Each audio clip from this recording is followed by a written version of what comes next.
Everyone, and welcome. I'm Jenny and I'm from the GIS group. I'm very pleased to welcome you to our Boost Your Skills live event. So our Boost Your Skills events focus on supporting students with study skills, employability and well-being. Today we welcome Diana Hopkins and Tom Reid to share their expertise on academic writing and taking a critical approach. I'd like to thank Sage Publishing and Diana and Tom for helping to provide this live event to support students free of charge. I'll be handing over to Catherine from Sage Publishing to introduce Diana and Tom in a second, but before that I'd just like to go through a few housekeeping points. This is a webinar, which means you will not be able to turn your microphones or cameras on, but we would love to hear from you, and I can see you've been joining in on the chat, so that's great. So please carry on doing that, joining in the chat section, and you can chat away as the event goes on. We'll also be having some live polls, so we'd love to hear from you on those as well. Don't worry, no one can see how you vote, so it's just to get a feel of how you feel about critical thinking. So this will be quite an interactive session. And Diana and Tom will lead the session for about 45 minutes, which will leave time for a Q&A at the end, so you can ask your own questions at the end of the event, and you can do that by putting it in the chat box. This event is being live streamed to our YouTube channel and will be saved there. So don't worry if you've missed something. I'll be sharing a link to the video and the slides after the event. So without any further ado, I will hand over to Catherine to introduce Diana and Tom. Jenny, hi everyone, thanks for joining us today. I'm Catherine Slynn, Group Marketing Manager at Sage for our Study Skills books, and I'm really pleased to introduce our authors, Diana Hopkins and Tom Reid again. So Diana and Tom are currently freelance consultants, both recently course leaders in the Academic Skills Centre at the University of Bath. They've designed and directed lots of academic skills programmes at a range of universities and are co-authors of the Academic Skills Handbook, Work Well in Groups and Write Your Lab Report. And in today's talk, they're going to be discussing taking a critical approach to your academic writing, so providing step-by-step strategies to help you analyse and critically engage with your written assignments so you can improve your grades. So I'm very happy to hand over to Diana and Tom. Great. Hello. So I'm not sure if I'm sharing my screen at the moment or not. Am I not? No. Okay. So now I am? Yes. You are. Yeah, so okay. So as you can see the title, Tom and I are going to talk you through how to take a critical approach in your writing. So what we're going to look at in this session is how to bust that myth that criticality is something difficult. And we're going to show you how to take a step-by-step approach to including criticality in your academic writing. And we'll have a look at some actual writing in this session to show you what it looks like in reality. And then, as we said before, there'll be time for Q&A at the end. So the first thing we want to do is just talk about your tutors and how they feel about your work. So Tom, over to you. Yeah, so here are some typical criticality related comments that you may have received from your tutor. Hopefully not too many, but these are the sort of typical things you might find in your assignments. This assignment lacks criticality. Critical reasoning is missing. You need to take a more evaluative approach. Insubstantial critical investigation, I'm cringing. Critical analysis is minimal and evaluation is absent. Your critique lacks substance. And too descriptive.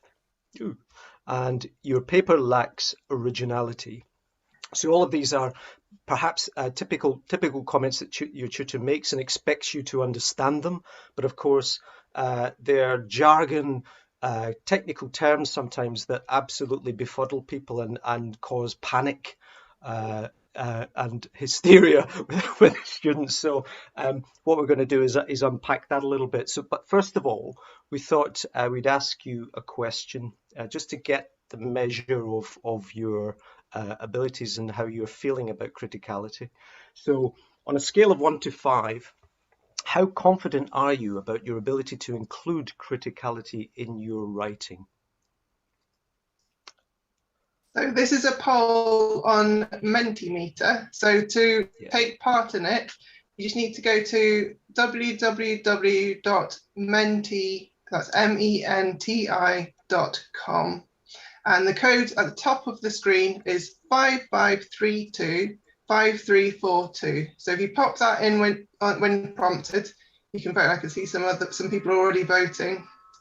And as you vote, the slider will change. So we'll get an average of how all of the attendees are feeling about criticality in their writing.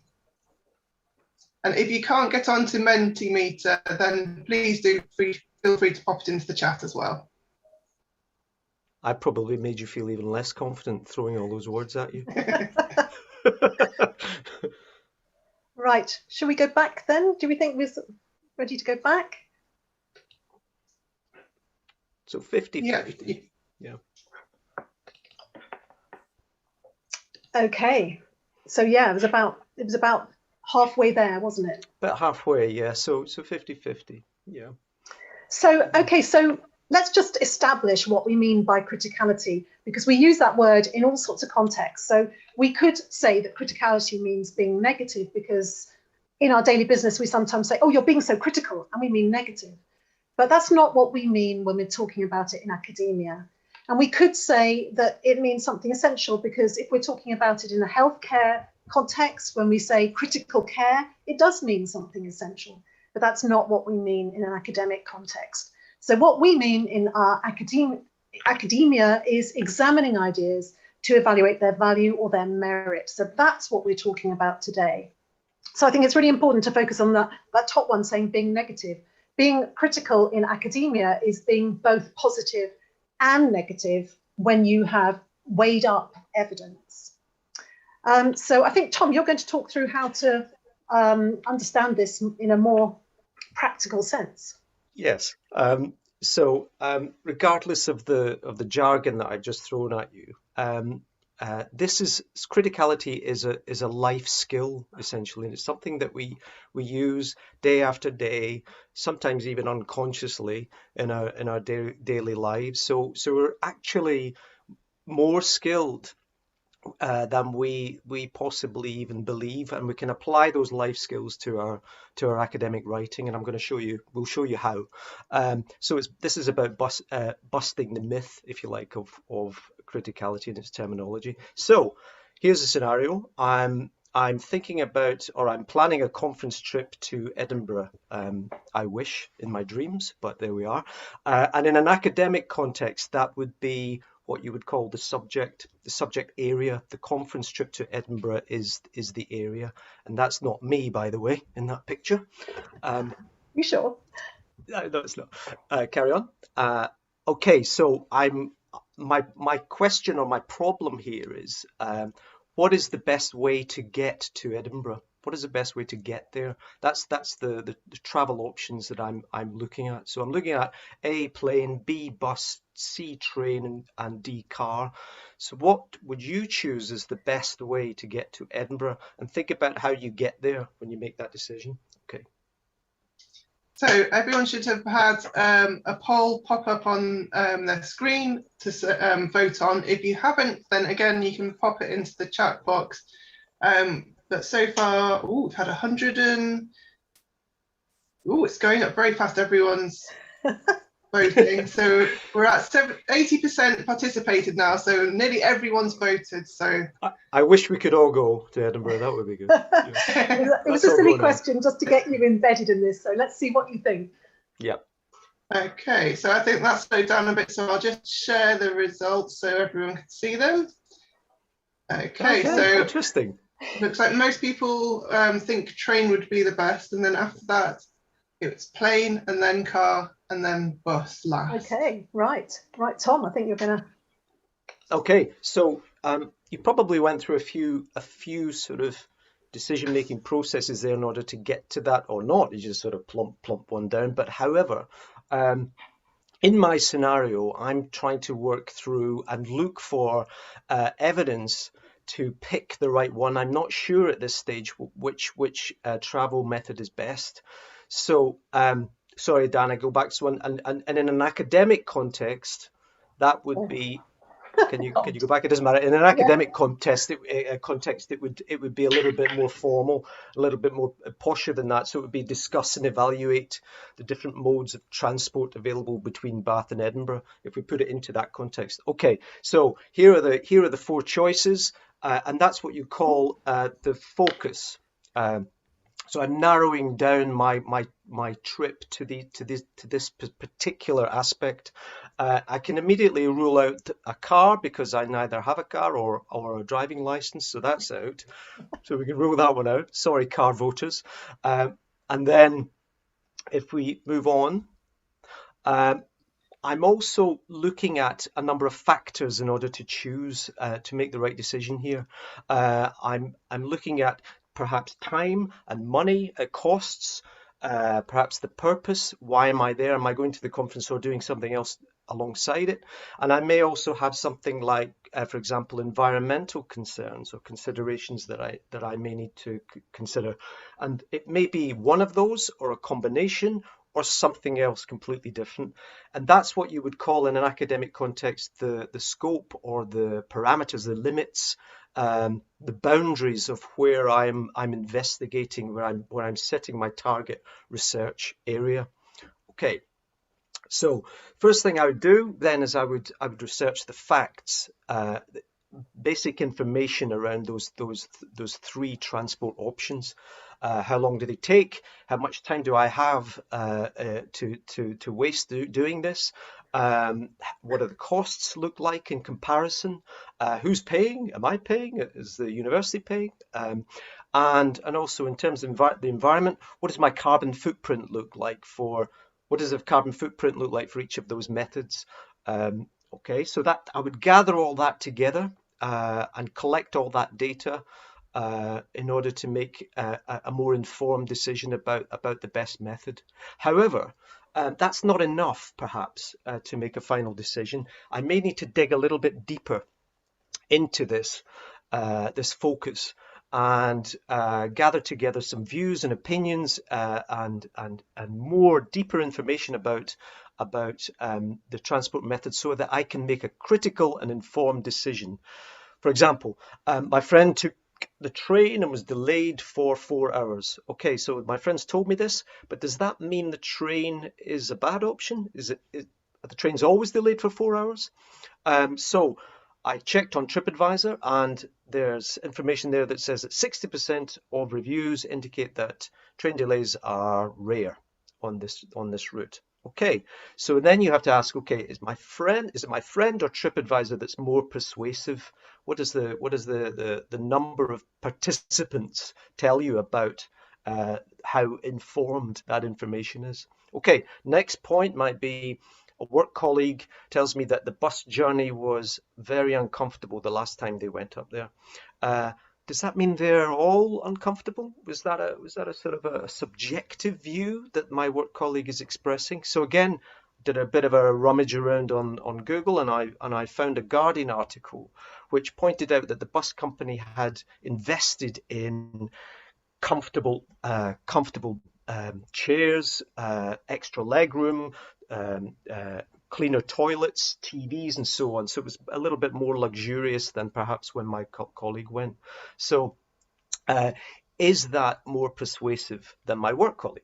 Okay, and then it might move on to looking at the environment and the plane costs and so on. And again, there's this concept that planes might be cheaper than the train. However, I found an article by LNIR which indicated that you could save up to £35 on an average ticket price for a train journey rather than taking the plane.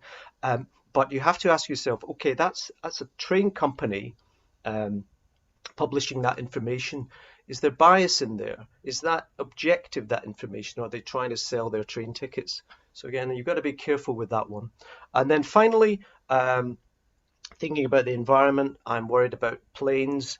Air travel has the highest carbon footprint of all the modes of transport. However, I do discover that you can a carbon tax on the ticket price will help to offset the carbon footprint And I have to ask myself, do trains and buses do that as well?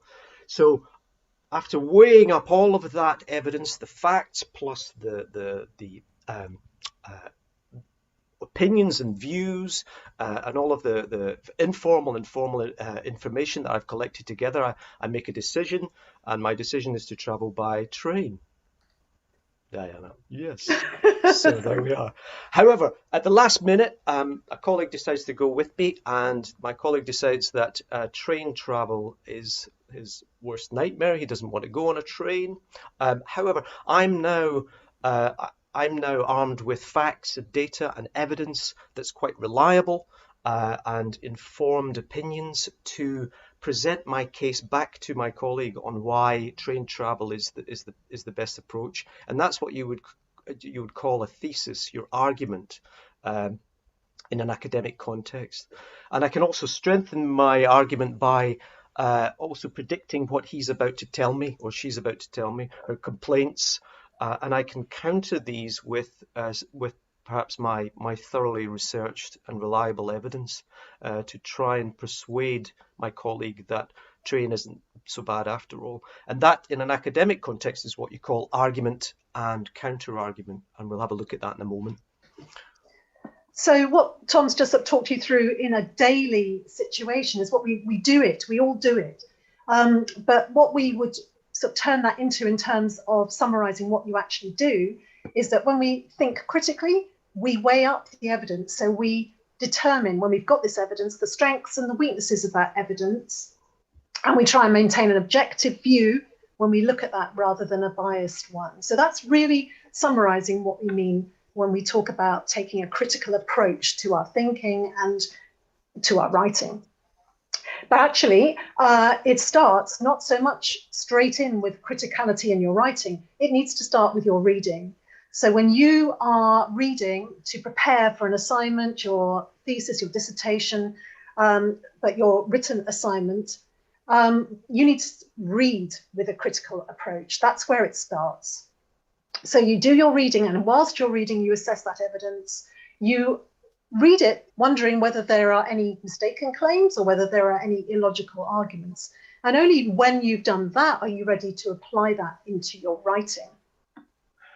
So we've got another poll for you now.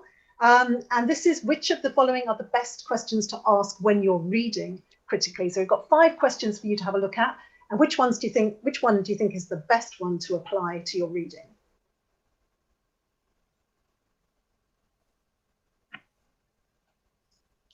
So same as before, you should have the options on your screen, but if you don't, or if you're struggling with that, you can pop it into the chat. And we have quite a few people voting. Oh, it's looking fairly even at the moment. Oh, no, there's two that are pulling ahead. Okay, we'll do it for a few more seconds. So everyone that wants to vote, vote quickly.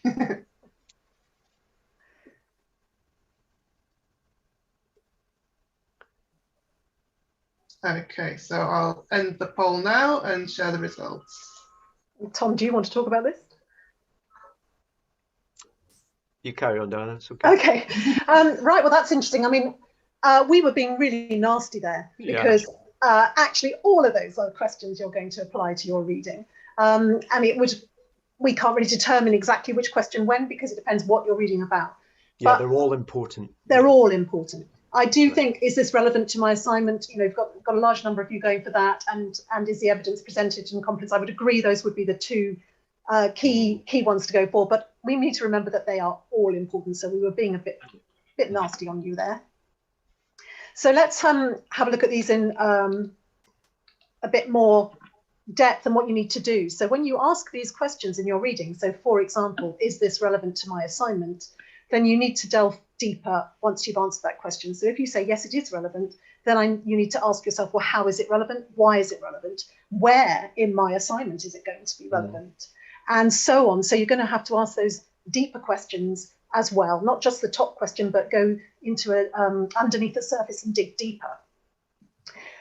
So reading critically is very important, and you can log your criticality when you read by the way you take your notes. So we're just very quickly going to talk about note taking, because although we're talking about writing, as we said, you can't get into your critical writing till you've done your reading.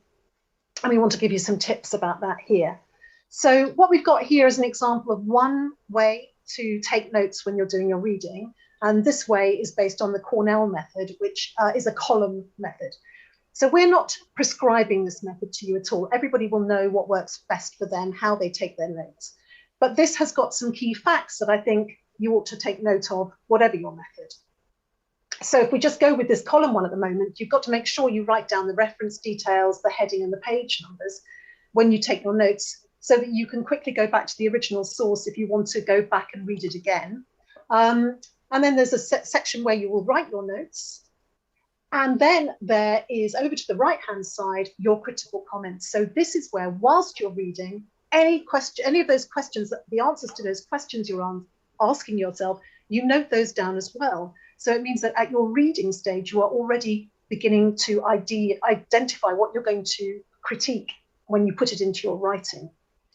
That's really great, I think, because what it's doing is training up your brain to think critically at these early stages, actually, and make sure that you are applying criticality continuously through the whole process, I think, and that definitely helps with that, I think. And it also saves you not just sort of time, because you're reading, doing the critical approach at your reading point, so it saves you time when you come to your writing. But it also is important because a lot of you will have tasks that have a word limit.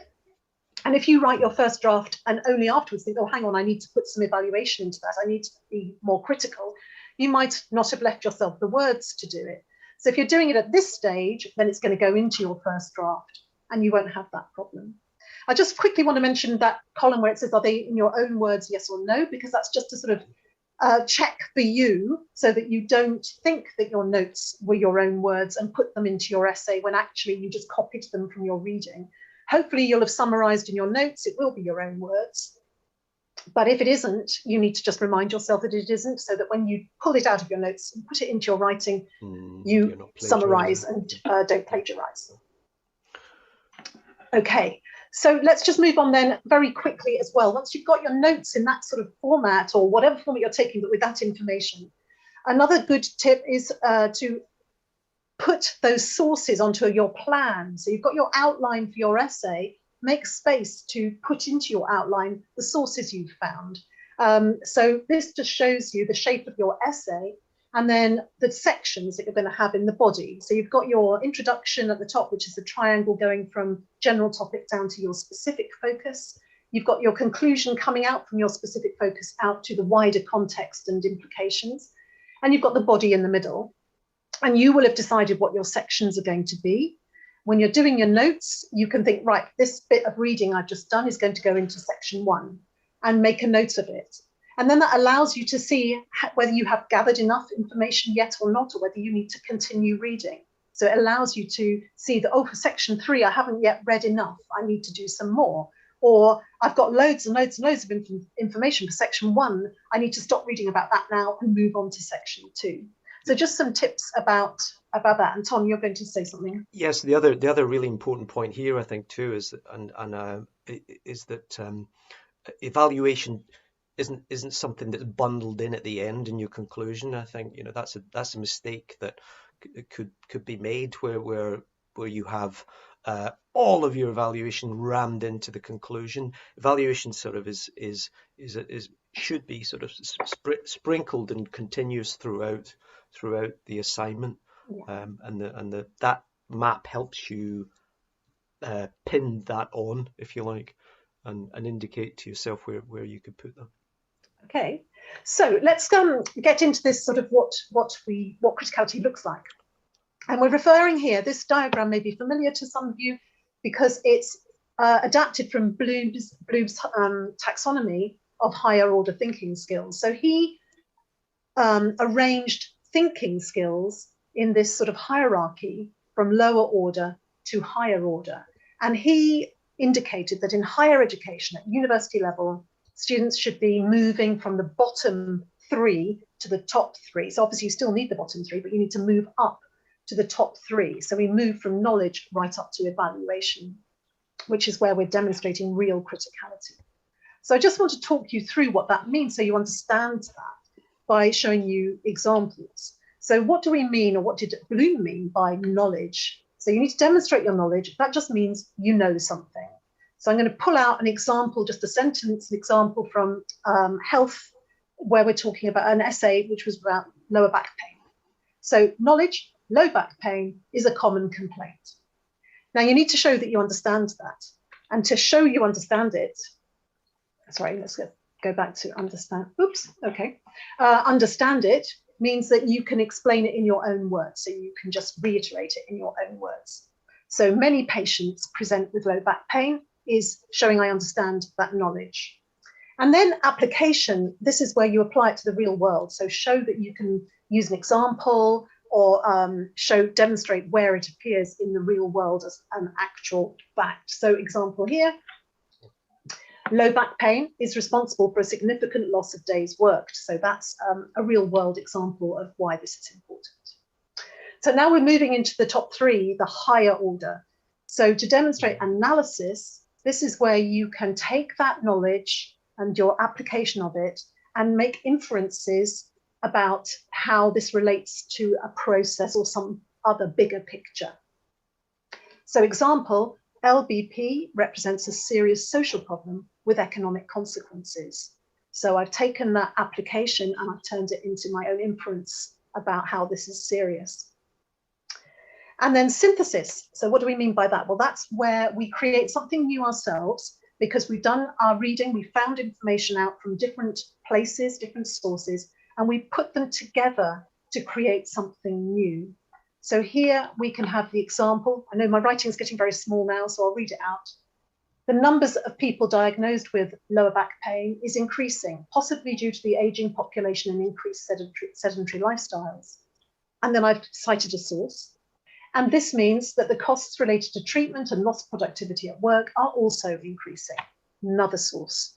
So I've taken two pieces of information and I've merged them into one meaningful new piece of information, and that's my synthesis.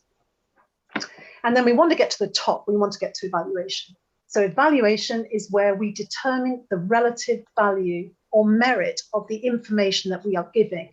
So here it's clear that such an economic impact is a serious issue, not only for the individual concerned, but also for employers. And more research into targeted treatments are needed. So here there's been an evaluation of importance, and we've been told by the writer that this is serious, this is important. And so we can see that that is evaluating the points.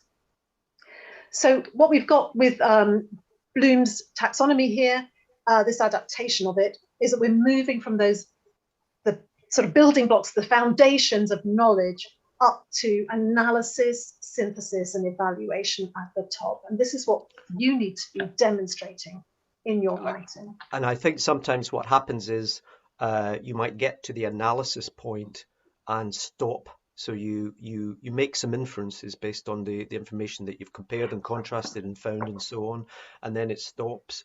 And that's where your academic tutor may start making remarks like, you know, the criticality is missing because you've stalled on the higher order thinking on the way up, basically, and you haven't included this synthesis and evaluation in your writing, essentially.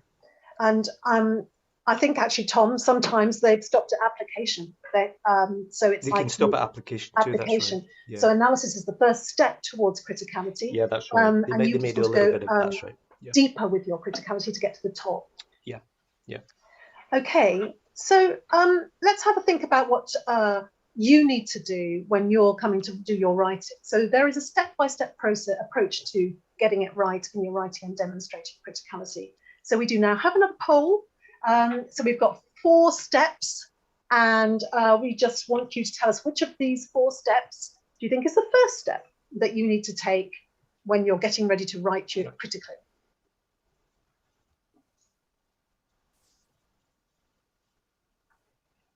Everyone had a think for a little while there, but they are voting now. So it's a bit longer, this one, isn't it? You've got to think about it for a little while. There's a bit of reading. That's right. Yeah. Quite the same as plane, train, car, or bus. No, that one was really Yeah, fast. Everyone zoomed Yeah. through that one. But we are speeding up a bit now. Everyone's thought about it. They're starting to vote.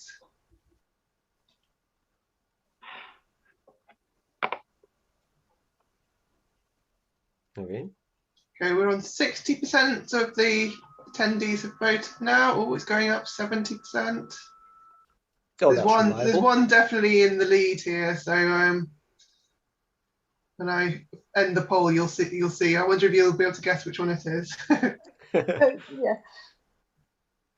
Okay, that's slowed down a bit now. So I'm going to end the poll and share the results.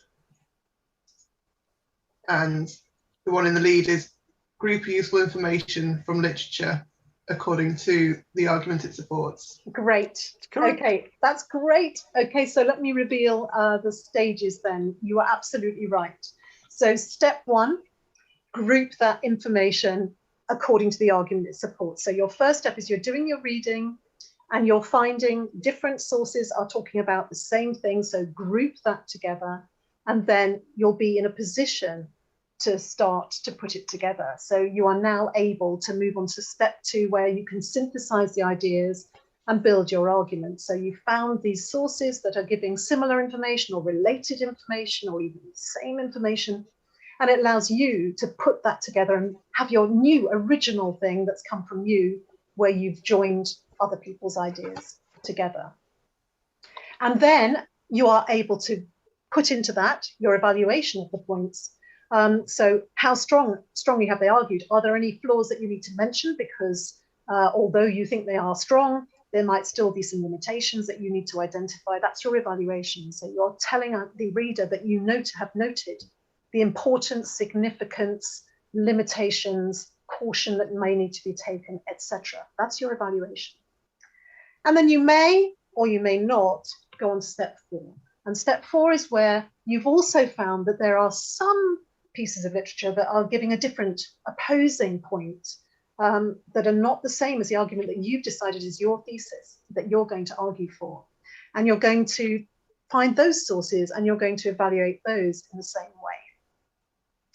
So be careful with number four, because it can really instill some sort of dynamism into your writing if you have this counter argument, which is what we're calling this. So it's argument, counter argument back to your original argument. But of course, you need to be careful not to do that in every single paragraph you write, because then your writing would become a bit like, yeah, but no, but yeah, but no, but yeah, but no, but, and you might come across as not being absolutely clear what your argument is. So it can energize your writing. Use it judiciously, this counter argument, number four. You absolutely need to do 1, 2, and 3, and sometimes number 4, and that will really demonstrate that you have done your reading, done your research, seen what the different viewpoints are, and that you can make your argument for your particular point. Did you want to add anything to that, Tom? No, that's fine. I think Okay. that's covered everything, I think. So I did say at the beginning we were going to show you some writing, and that's what we're going to do now, because we've been talking about it, but I'd like you to see it in action. So I'm going to show you a paragraph now. So obviously the next slide is going to be a very dense slide because it's got a paragraph written on it. It's an extract from a piece of writing from Health, and although it may not be your particular focus or area, I think the points will be clear for everybody. So I'm just going to give you time to read the paragraph, and then I'm going to talk you through how it's achieving that step by step. Well, how's it achieving the things we want you to achieve in Criticality? So a couple of minutes, skim it. Don't worry too much about every word, and then we'll look at it in depth together.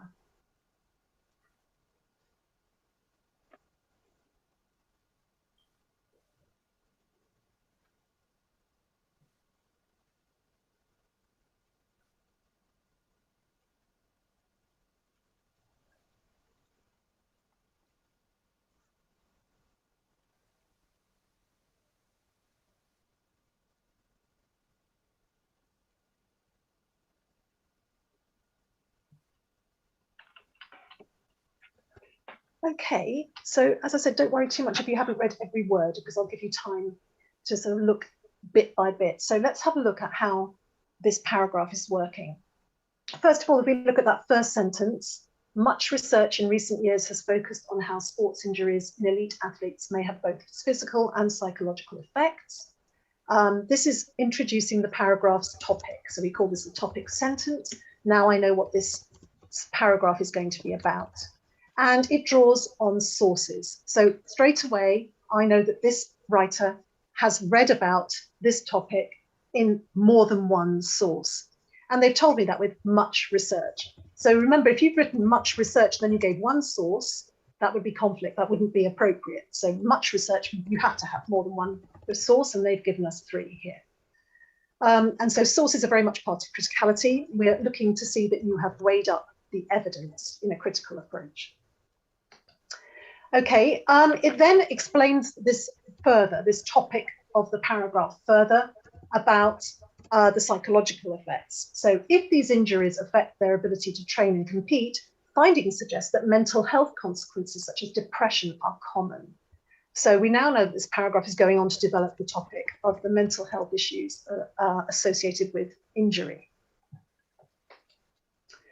And then we've got some language points here, like perhaps unsurprisingly, there are likely to be. And now I can hear the personal voice of the actual writer of the paragraph. So they have presented this as their own views. By saying perhaps unsurprisingly, I'm hearing the writer say, I think this is unsurprising. So we've got personal viewpoint in there. That's what we call the writer's voice. And so I know that the writer is giving their own view of this information. And then when we get to the very end of this paragraph, we've got the evaluation. So there's a comment that's evaluating everything that's been said up to this point in the paragraph. So whilst these findings are interesting, there may be other variables involved that could contribute to mental toughness, such as the severity of the injury, the number of high-level competitions missed, or indeed the personality of the athlete. Thus, these findings, whilst helpful in suggesting positive behaviours, may be simplifying the situation. So they've evaluated them. They have come out to say these are useful, helpful, they're good, but I can see that we need to be cautious. So they haven't just accepted everything that they have written about. And that's showing criticality. So if we look at this in more detail in terms of just individual words and phrases that are contributing to this criticality, first of all, signpost words. So words used to indicate to the reader what kind of information is going to be given. So we've got an if, which is showing a sort of condition. We've got words like, for example, to back up a point. We've got whilst and in addition and indeed and thus. And these help build your evaluative comments and the argument that you're making in a coherent way. Then we've got these adverbs, words often end in ly, adverbs that are adding in that personal voice, unsurprisingly, likely. And we can do this also with adjectives. So we've got adjectives here that are saying persuasive. This research is persuasive and interesting and helpful. And these adjectives and those adverbs, unsurprisingly, are the writer's opinion coming in. We've also got reporting verbs telling about the research that has been done by the people you are drawing on. So suggest and indicate, very common, or state, these kinds of verbs where you're telling us about somebody else's research.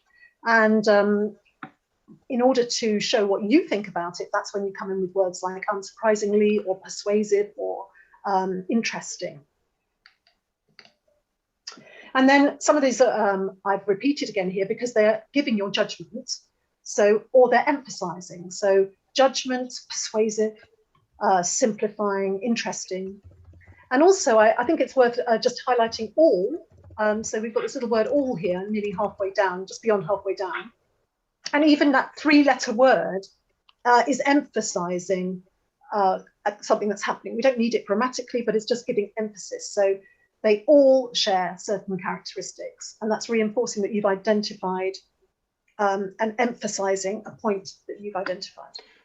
And I think it's so important to maintain your own voice in the work, because in your own assignment, it is your assignment after all, and using these using language to do this is really, really useful, I think, because it's so easy just to get lost in the noise of lots of referencing and reporting what other people are saying and the views of others rather than your own. So evaluation plus language can boost your own voice within your own work, and that is so vital, I think.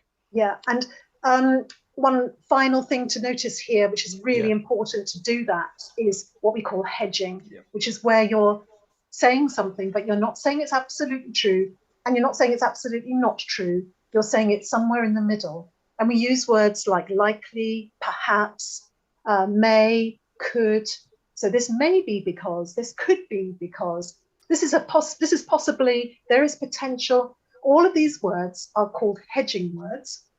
And they are important when you're not trying to come across as absolutely knowing the fact, but you're inferring something. And that's what you are trying to do with your evaluation. So use hedging so that you don't get your reader going, yeah, but how do you know that? Prove it. So if you say there may be other variables involved, I'm not saying there are, but we need to investigate that. And so we're using words like may. So remember to build those in as well when you're evaluating something and coming to that kind of conclusion. So, okay, this paragraph is demonstrating good criticality, but let's see whether it takes us to that stage 4 of the process. So we've got the beginning of the next paragraph here. So we've got the end of this paragraph we just looked at with those evaluative comments. Thus, these findings, whilst helpful in suggesting positive behaviours, may be simplifying the situation. And then we've got a new paragraph. And this new paragraph begins with, indeed, not all research acknowledges the complexity of how athletes deal with injury. For example, one study focused on personality types likely to be successful in elite level competitive sports and suggested that mental toughness required to succeed at this level carried them through injury. So that is the counter argument. So they found a source that says, look, it's just about personality. It's not about anything else. And this is important, but I'm going to refute this because although that's valid in some contexts, it's not going the whole way I want to go with my argument. So my refuting of the counter argument, however, their research focused on athletes who had returned successfully to their sport after injury and thus failed to take account of those athletes that no longer participated in sport. Such an approach clearly works to show the characteristics of successful athletes, but it's not sufficient to demonstrate the complex behaviours involved in how athletes with career-affecting injuries can overcome the damaging mental health risks. So I've come back to my original argument, and I'm now going to go on to talk more about those complex behaviours. So to summarise there, I'll hand back to Tom. Yeah, so we've walked through this very quickly, a step-by-step process of incorporating critical writing, criticality in your academic assignments, and hopefully, next slide, in future you will avoid some of these comments from your tutor and boost your grades in your assignments. And hopefully we've demystified some of this to some extent. So to summarize our webinar, we have looked at how criticality is part of everything we do every day, and we're well tuned in applying criticality in academia. We've looked at how to apply it in an academic context, how to transfer these skills, if you like. And we've also had a look at what it looks like on the ground with some examples, and we've hopefully demonstrated and helped you ensure that you take a critical approach when you write your next assignment. So our finale is the last Mentimeter task is just to write 3 words, if you can, that you think are the most important elements of criticality. So if you weren't here before when we did the last one, you just need to go to www.menti.com and use the code 325342. And as before, if you can't get on to Menting Meter, then please do pop it in the chat and we will see that as well. Great. That's looking great. That's nice. Yeah.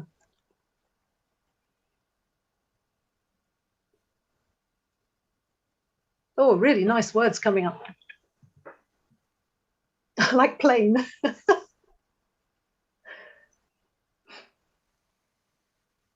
But no Edinburgh.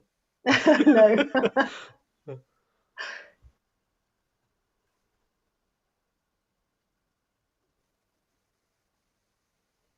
Excellent. That's wonderful. Might get a T-shirt printed with it. I know. Yeah. That's looking great. Thank you.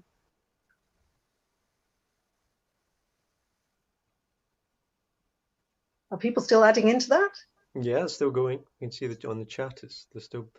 Yeah, people are still voting. So we've had 57 people vote on the Menting Meter side, and then there's a lot of people popping into the chat as well. Yeah.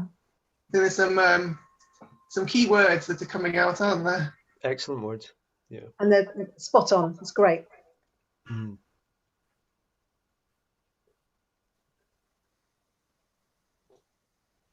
That's a good point.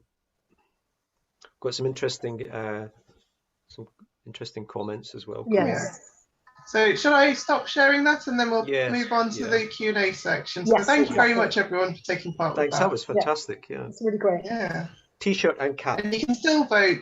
Yeah, you can still vote on it if you want. It will remain running in the background. So if you didn't have time to think of the three, you can still pop it in if you've got the code. Great. So it's question and answer time then, isn't it? Yes. I had one from earlier that when you were talking about hedging, a student said, when hedging, is there a danger of over hedging? And they said they find that they limit the scope of their conclusions too far and need to scale back to a stronger wording. Tom, would you like to answer that question? Yes, we were talking about it earlier, weren't we, Dana? How you Yeah. can overdo, you can definitely overdo hedging, and it becomes all a little bit sort of wishy-washy and a bit lost in a lack of assertion. It's very important. Hedging is so important because you are creating the space in order to have the debate within your assignment around different ideas, and it gives you the ability to do that where you're not actually sitting on any particular fence. However, as you say, you can take it a little bit too far, and the reader may get a little bit confused about what your argument actually is because you seem to be sitting on a lot of fences. So assertion. You can certainly assert in evaluation a little bit more, but also in your final conclusions. Dan, have you got anything else to say about that? No, I mean, I think that's you need to hedge if you haven't got sufficient evidence for it to be true. Yeah. You need to.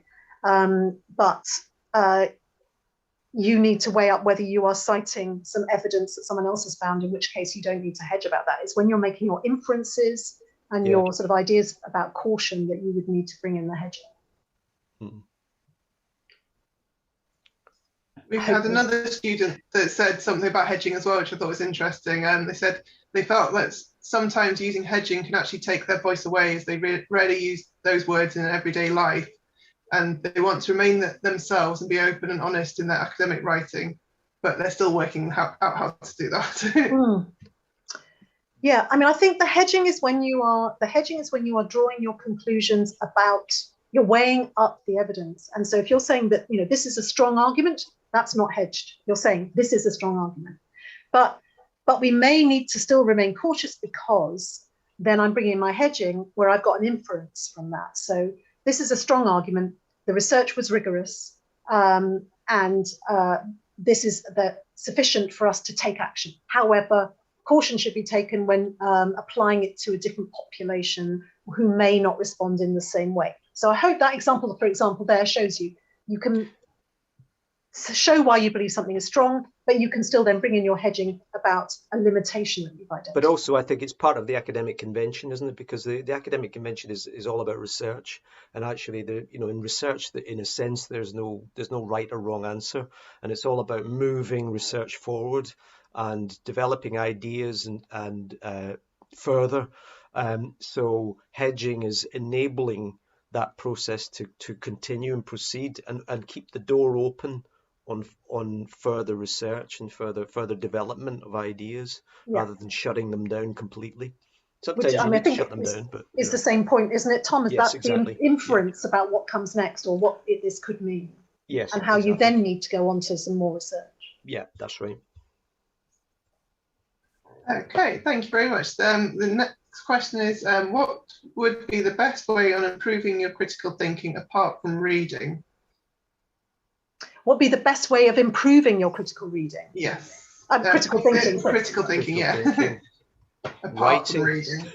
I always say, just write. Just keep writing. Write. It doesn't matter how awful it is, or how little, or how much. I think practicing writing and practicing critical response in writing to what you're reading I think that's why the notes part of the summary part, of the note-taking chart that we showed you is very important in a sense, because it gives you the opportunity just to keep writing and keep practicing it. Basically, the more you practice, the better you'll become, really. But I think it is also, that's part of the questioning, just becoming somebody who argues with everything in your head, not with everybody you meet, but you're arguing with texts, you're constantly arguing. So you're reading something, you're arguing with it, you're questioning it, you're saying, yes, but why do you say that? Where has that come from? Do I know, have you shown me sufficient rigor that I can believe what you're telling me? So don't just sort of read something and go, oh, good, that's a good fact. And question. And also questioning the rubric. Diana, if you're given an assignment by your tutor, the tutor may expect you to question what they've just given you as well. Actually, that's another level of questioning. So why are you asking me this? What's the rationale behind that? Is there a flaw in the question itself? That too can take you to so question everything. Don't be afraid to question your tutor. I mean, we could go on with, but I think it'd be nice to have some other questions as well. Yes, more. We have a lot of questions here, so if I don't get a chance to read yours, apologies, but I am picking out a few as we go. It's disappeared. Oh, there we go. Do you have any advice for criticality of thinking and writing with dyslexia? I find it difficult to write and understand sources when reading. Well, that's a very good question. And I would say that dyslexia is not my area of expertise. So I would probably be hedging my reply to that question. I don't know.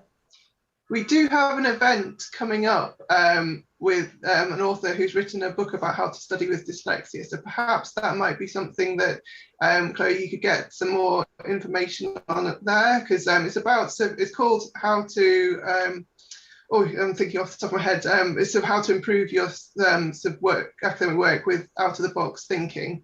But the person that's presenting has written a book about studying with dyslexia. So that is an area of their expertise. So perhaps I will be sending in information about upcoming events. So perhaps that might be a good question to find out in that event, maybe. Yes, apologies that I can't answer that, but that sounds perfect.